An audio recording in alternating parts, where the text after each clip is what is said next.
देखिए, हम आपके सांसद हैं।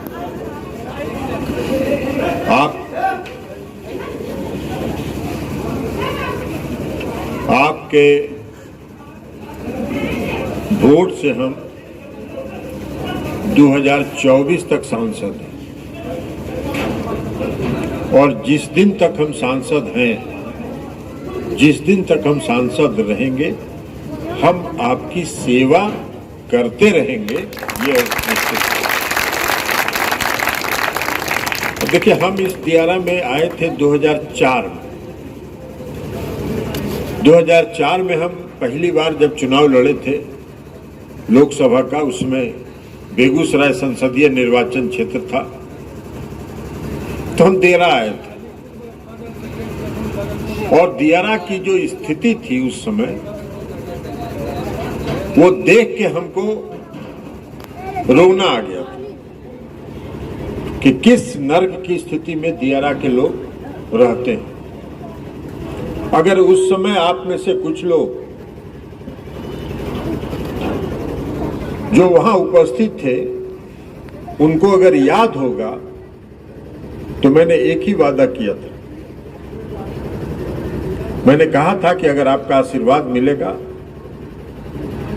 और आपका भरोसा और विश्वास मिलेगा, तो हम दियारा को स्वर्ग बना देंगे। आपका विश्वास मिला, आपका भरोसा मिला, आपके सांसद हम बने, और तब से हमने दियारा का विकास शुरू किया। पहले दियारा आने के लिए कोई पुल नहीं था। दियारा में लोग आते थे जब, या बर त्योहार भी आता था तो 3 नदी पार करके आता था। अब आने के बाद जब लौट के जाता था तो फिर दोबारा आने का नाम नहीं लेता था। लेकिन आज दियारा क्या है? आज दियारा में 2-2 पुल बन गए। सुरजीचक का पुल बना, रेहुआ का पुल बना, और रेहुआ का जो पुल बना उसके साथ सड़क तो था, लेकिन जो सुरजीचक का पुल बना तो उसके साथ कोई सड़क जुड़ा हुआ नहीं था। और जब भी हम इधर से जाते थे सुरजीचक होके, तो हमारे मन में एक ही बात आता था कि ये तो पुल बन गया। अब इसके साथ साथ अगर सड़क नहीं जुड़ेगा तो लोगों के आवागमन का सुविधा क्या हो, उस पुल बनने का फायदा क्या हो। और आप लोग को याद होगा कि पिछली बार जब हम यहाँ आए थे तो हमने एक ही वादा किया था कि खुटहा से लेके सुरजीचक तक पुल हम सड़क बनवा देंगे और उस पुल को जोड़वा देंगे। हमको याद है लखीसराय बाईपास का उद्घाटन हो रहा था। अब हमने वादा तो आपसे कर दिया था, उसको पूरा भी करना था। तो हमको याद है कि जब लखीसराय बाईपास का उद्घाटन करना था और उसमें कोरोना का पीरियड था, तो मुख्यमंत्री जी ने कहा कि हम पटने से करेंगे इसका उद्घाटन। तो हमने मुख्यमंत्री जी से आग्रह किया कि आप पटना से करिए, हम लखीसराय बाईपास पर चले जाते हैं। तो बोले काहे बाईपास पर जाइएगा, यहीं बैठ के मेरे साथ कर दीजिए। हमने कहा नहीं, हमको वहां जाके एगो मांग भी करना है आपसे, वहीं से करेंगे और वहीं से हम आपसे मांग करेंगे और आप यहां से ऐलान कर दीजिएगा कि वो पुल सड़क बनेगा। तो कहे कौन सड़क बोल रहे हैं भाई? हमका पूरा दियारा को बढ़िया से लेके खुटहा होते हुए समूचे दियारा को जोड़ने वाली एक सड़क है जो रामपुर में जाके निकलेगा। तो हमको बोले कि जरा नक्शा पर हमको दिखा दीजिए सड़क। तो हम नक्शा मंगाए, नक्शा मंगा के उनको सड़क दिखाए। सड़क दिखाए तो उन्होंने कहा कि ठीक है जाइए। और उसके पहले हम एक चालाकी जरूर किए हुए थे, हम आपके सामने खोल रहे हैं आज बात। उसका डीपीआर हम पहले से बनवा के तैयार किए हुए थे। तो लखीसराय बाईपास का उद्घाटन हो रहा था, हम यहां से उपस्थित थे।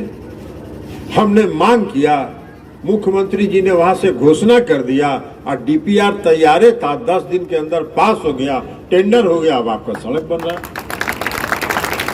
तो अब पूरे दियारा को पथ निर्माण विभाग के सड़क से जोड़ा जाए। तो पूरे दियारा में सड़क का जाल बिछा, पूरे दियारा में पुल का जाल बिछा। अब आज की स्थिति क्या है? रामचंद्रपुर के भी बहुत लोग होंगे जो रहते हैं रामचंद्रपुर में, लेकिन खाना उना खा के रात में पान खाने के लिए लखीसराय जरूर जाते होंगे। तो ये स्थिति अब दियारा की हो गई। अभी हम आ रहे थे तो जब पुल से जो सड़क बन रहा है उस सड़क से जब नीचे उतरे तो हम देखे कि भाई ये नया कपड़ा बन रहा है, उसमें एगो पेउन लगा हुआ है। तो यहाँ आने के बाद अभी हम एक स्कूटी इंजीनियर यहाँ ग्रामीण कार्य विभाग के हैं, उनसे पूछे। हमने कहा भाई सड़क के बारे में हम कहे थे क्या हुआ? तो इन्होंने कहा कि सर डीपीआर तैयार है और ये जो पथ निर्माण विभाग का जो मुख्य सड़क से लेके और मोहनपुर पुल तक का सड़क का निर्माण भी का डीपीआर तैयार है, उसकी भी स्वीकृति हो जाएगी। तो अब आपका गांव में क्या बचेगा? पूरे दियारा में कोई अब समस्या नहीं है। अब दियारा के लोग अभी बम बाबू कह रहे थे मांग आपको दे दिया गया। अरे भाई सब काम तो हो ही गया, तो मांग के खत्म नहीं हो रहा, मांग कभी खत्म तो करा। लेकिन बरतुहार तो अब अबे करेगा। यहाँ के लोग सुखी हैं, यहाँ के लोग संपन्न हैं। अब तोहर बरतुहार तो अब सीताराम बाबू तो नहीं उम्र में, तो लड़का सबके न बरतुहार आएगा। तो यहाँ दियारा के लोग मेहनती हैं, दियारा के लोग सुखी हैं, दियारा के लोग संपन्न हैं, अपने मेहनत के बल पर फसल उपजाते हैं। लेकिन बाढ़ के टाइम में जैसा प्रहलाद जी कह रहे थे, बाढ़ के टाइम में तो बाढ़ आता है, वो बाढ़ आएगा भी, इसलिए कि आप दियारा में बसे और गंगा का पानी जब बढ़ेगा तो बाढ़ तो आएगा। लेकिन बाढ़ अगर आता भी है तब भी सरकार सजग रहती है कि बाढ़ पीड़ितों को घर तक उसको मदद पहुंचाने का काम किया जाए। और जब बाढ़ आता है तो हम प्रतिदिन डीएम से बात करते हैं कि कहां कहां बाढ़ आया, कहां कहां गांव में पानी घुसा, कहां कहां घर में पानी घुसा, क्या क्या आपने राहत पहुंचाने का काम किया, उसको भी हम मॉनिटर करते हैं। तो इसलिए ये सब काम हो गया। लेकिन अब एक आग्रह हम आपसे करना चाहते हैं, बाकी जो आपका मांग है उस मांग को हम देखेंगे, उस मांग में जो भी आपकी काम संभव होगा हमसे, वो सब काम को हम एक काम को करेंगे, इसलिए कि हम उसी में विश्वास करते हैं। लेकिन हम आपसे एक आग्रह करें कि आपका एक अधिकार, हमारा कर्तव्य तो है विकास करना, हम विकास करते हैं, क्योंकि हमको किसी गांव में जाके हम को सर नहीं झुकाना पड़ता। किसी गांव में अगर हम जाते हैं तो हमको शर्म महसूस नहीं होता है कि इस गांव का काम हमने नहीं किया। सिर्फ दियारा का ही नहीं, पूरे टाल के इलाके में चले जाइए, पूरे बढ़िया टाल के इलाके में चले जाइए, एक भी गांव ऐसा नहीं बचा है जो सड़क से नहीं जुड़ गया। तो इसलिए हमको उसमें कोई दिक्कत नहीं है। लेकिन हम आपसे आग्रह करते, एक अधिकार आपका है, ये तो मेरा कर्तव्य है जो हम पूरा करते हैं। एक अधिकार आपका है जो 5 साल के बाद एक बार आप वोट, हम आपसे यह आग्रह करेंगे जरूर कि भावना में बढ़ के कभी वोट मत दीजिए। भावना बहुत तरह का वोट के समय में लोग करते हैं, हम लोग तो भावना वाले नहीं हैं, हम लोग तो काम करने वाले लोग हैं, कर्तव्य करने का काम करते हैं। लेकिन बहुत लोग भावना भड़का के वोट लेने का काम करते हैं, तो भावना में कभी मत पड़िए। देखिए एक उदाहरण हम आपको देंगे, राजनीतिक बात नहीं है। आज देश की समस्या क्या है हमको बताइए। हम किसी का विरोध नहीं कर रहे, हम किसी व्यक्ति का विरोध नहीं कर रहे, हम किसी पार्टी का विरोध नहीं कर रहे, लेकिन आज देश की सबसे बड़ी समस्या क्या है? आज देश की सबसे बड़ी समस्या है ये जो नौजवान खड़े हैं, इसके लिए रोजगार की व्यवस्था। 2014 में जब लोकसभा का चुनाव था हम भी हार गए, उस समय क्या वादा किया गया था? उस समय क्या वादा किया गया था कि प्रति वर्ष 2 करोड़ लोगों को रोजगार देंगे। ये नौजवान लड़का सब गूगल सर्च करता है ना जी, अरे गूगल सर्च करते हैं ना, तो गूगल आज सर्च करना और 2014 का भाषण देखना। 2 करोड़ लोगों को, बेरोजगारों को, नौजवानों को प्रति वर्ष रोजगार दिया जाएगा। तो 2014 से आज कितना साल हो गया? 8 साल। 22 है, 22 पूरा हो गया, अभी 23 चल रहा है। तो 9 साल में, 8 साल में तो 16 करोड़ लोगों को रोजगार मिलना चाहिए था। तो रामचंद्रपुर, ओलीपुर और मोहनपुर के किसी बेरोजगार को रोजगार मिला? नहीं मिला, नहीं मिला, बल्कि रोजगार खत्म किया गया। आप एक बात बताइए, पहले भारतीय सेना में बहाली होती थी, हर साल बहाली होती थी, कैंप लगाया जाता था और कैंप लगा के लोगों का सिलेक्शन किया जाता था, उनकी नियमित बहाली होती थी। कोरोना के पहले 2020 तक इस देश के 3 लाख नौजवानों का सिलेक्शन भारतीय सेना में हो गया था, उनका मेडिकल भी हो गया था, उनका मेरिट लिस्ट भी निकल गया था। और कोरोना के बाद सारी सूची को फाड़ के फेंक दिया गया और एक नई योजना बनाई गई, अग्निपथ।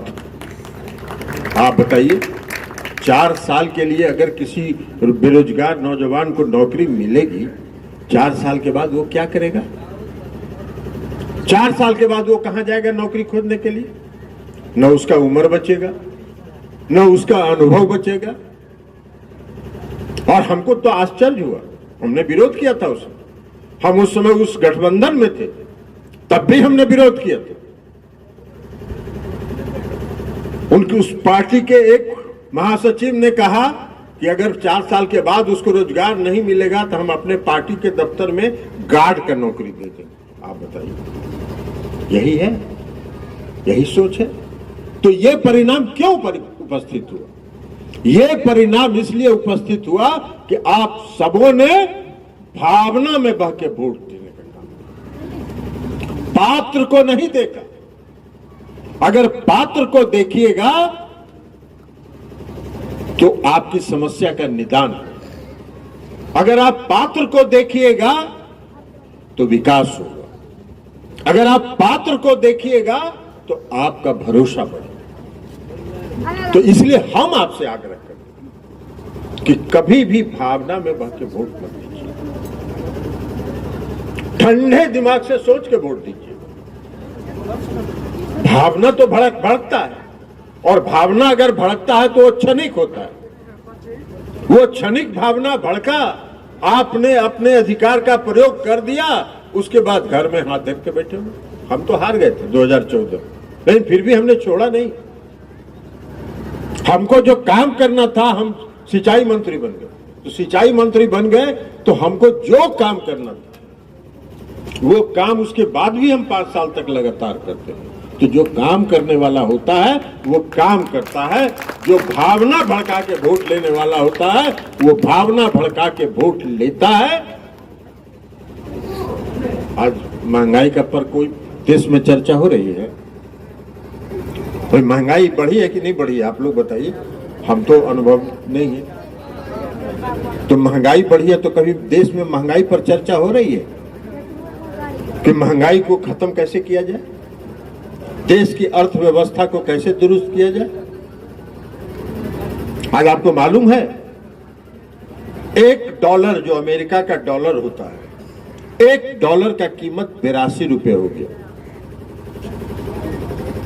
$1 का कीमत 82 रुपये हो गया। अब अगर डॉलर के भाव में कोई सामान विदेश से आएगा वो कितना महंगा होगा, और अगर महंगा होगा तो आप तक कितना महंगाई में पहुंचेगा वो। लेकिन इस देश के वित्त मंत्री को हम देखा, एक दिन गई थी वहां अमेरिका, हमने अखबार में देखा। अमेरिका में वहां पत्रकारों ने उनसे पूछा कि मैडम रुपया क्यों गिर रहा है डॉलर के मुकाबले, तो उन्होंने कहा कि अरे आपको समझ नहीं है, रुपया नहीं गिर रहा है, डॉलर मजबूत हो रहा है। अब यही समझदारी है देश चलाने का कि डॉलर नहीं, रुपया नहीं गिर रहा, डॉलर मजबूत हो रहा है। मैंने कान ऐसे नहीं पकड़ा, ऐसे घुमा के पकड़ लिया। ये तर्क है, इस तर्क पर देश चल रहा है। तो इसलिए हम आपको कहने के लिए आए, वोट आपको, आपका अधिकार है। वोट देना नहीं देना वो आपका अधिकार। हम लोग तो कर्तव्य करते हैं, लेकिन आपसे हम ये आग्रह करेंगे कि वोट अगर दीजिए किसी को, पात्र को चुनकर वोट दीजिए, भावना के में आके वोट मत दीजिए। पात्र को चुनिए, और जब पात्र को चुनिएगा तो आपका विकास हो, आपकी समस्याओं का निदान हो, आपके दुख सुख में पात्र आपका शामिल रहे। और भावना में भड़का के वोट दीजिएगा तो समझेगा कि भावना में वोट लिया, फिर 5 साल नजर कहां आएगा। हम भी हार गए थे ना भाई 14 से 19 तक, तो 14 से 19 तक हमारे बदले भी कोई सांसद थे ना। तो रामचंद्रपुर में क्या बार दर्शन हुआ था, क्या बार दर्शन हो लो है। रामचंद्रपुर को उद्धार करने वाले ललंदा और नेताजी नहीं, नेताजी वहाँ सांसद भवन में जो हम सैनिक भाई गर्व से झूमते हैं, हम नालंदा का आवाज सुनते हैं सांसद भवन में कि विशेष राज्य का दर्जा दो। ये अहंकारी को जड़ से भगाएंगे, ये अहंकारी अब नहीं चाहिए। अब आप एक बात बताइए, और इसका भी बढ़ावा दादा आप ही दिए थे कि इनको रहने दो, अब नहीं। हाँ तो इसलिए आपसे ये आग्रह करने के लिए आए हैं कि कभी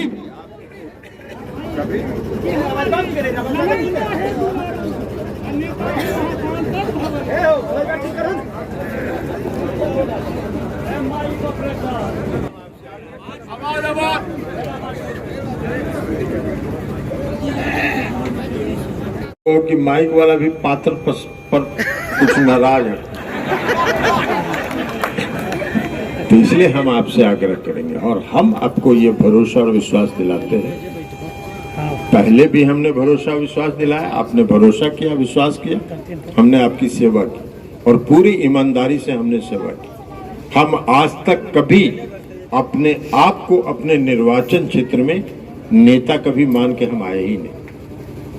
हम एक कार्यकर्ता के रूप में आए, आपके सेवक के रूप में आए। आज भी जब हम यहाँ आए तो हमने इन लोगों को मना किया था कि माइक मत लगाइएगा, इसलिए कि माइक पर नेता भाषण देता है। हम आएंगे वहीं बीच में बैठेंगे, सबका बात सुनेंगे, लेकिन माइक लगा दिया तो अब क्या करें।